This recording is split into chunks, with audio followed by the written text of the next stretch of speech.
Hello friends, welcome back to ಇವಾರೋಸ್ recipes.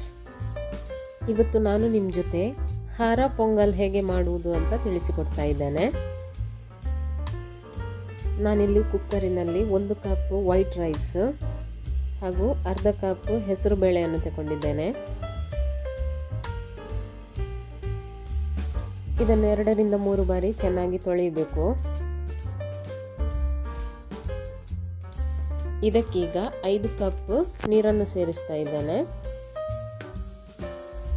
ಇದಕ್ಕೀಗ ರುಚಿಗೆ ತಕ್ಕಷ್ಟು ಉಪ್ಪು, ಅರ್ಧ ಟೀ ಸ್ಪೂನ್ ಅರಶಿನ ಹುಡಿ, ಅರ್ಧ ಟೀ ಸ್ಪೂನ್ ಕಾಳು ಮೆಣಸಿನ ಹುಡಿ ಹಾಗೂ ಅರ್ಧ ಈರುಳ್ಳಿಯನ್ನು ಸೇರಿಸಿ ಮುಚ್ಚಳವನ್ನು ಮುಚ್ಚಿ 4 ರಿಂದ 5 ವಿಸಿಲ್ ತೆಗಿಬೇಕು.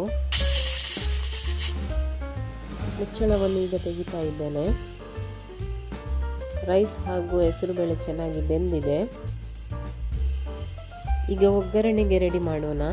ನಾನಿಲ್ಲಿ ಸಣ್ಣ ಕಾವಲಿಯನ್ನು ಮೀಡಿಯಂ ಫ್ಲೇಮಲ್ಲಿ ಇಟ್ಟಿದ್ದೇನೆ. ಇದಕ್ಕೆ 2 ರಿಂದ 3 ಟೇಬಲ್ ಸ್ಪೂನ್ ತುಪ್ಪವನ್ನು ಹಾಕ್ತಾ ಇದ್ದೇನೆ.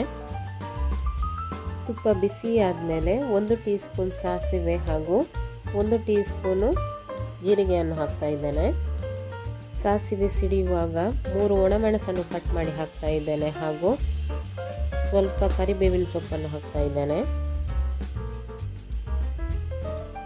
1 ಮುಷ್ಟಿ ಆಗುವಷ್ಟು ಗೋಡಂಬಿಯನ್ನು ಕೂಡ ಹಾಕ್ತಾ ಇದ್ದೇನೆ. ಇದನ್ನು ಸ್ವಲ್ಪ ಹೊತ್ತು ಫ್ರೈ ಮಾಡಬೇಕು. ಗೋಡಂಬಿ ಚೆನ್ನಾಗಿ ಫ್ರೈ ಆಗಬೇಕು. ನನ್ನ ರೆಸಿಪೀಸ್ ಇಷ್ಟವಾದರೆ ವಿಡಿಯೋಗೊಂದು ಲೈಕ್ ಕೊಡಿ ಹಾಗೂ ಫ್ಯಾಮಿಲಿ ಫ್ರೆಂಡ್ಸ್ ಜೊತೆ ಶೇರ್ ಮಾಡಿ. ಗೋಡಂಬಿ ಚೆನ್ನಾಗಿ ಫ್ರೈ ಆಗಿದೆ. ಗ್ಯಾಸನ್ನು ಆಫ್ ಮಾಡ್ತಾ ಇದ್ದೇನೆ.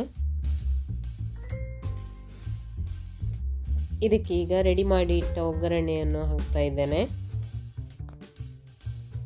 ಚೆನ್ನಾಗಿ ಒಮ್ಮೆ ಮಿಕ್ಸ್ ಮಾಡಿಕೊಳ್ಳೋಣ.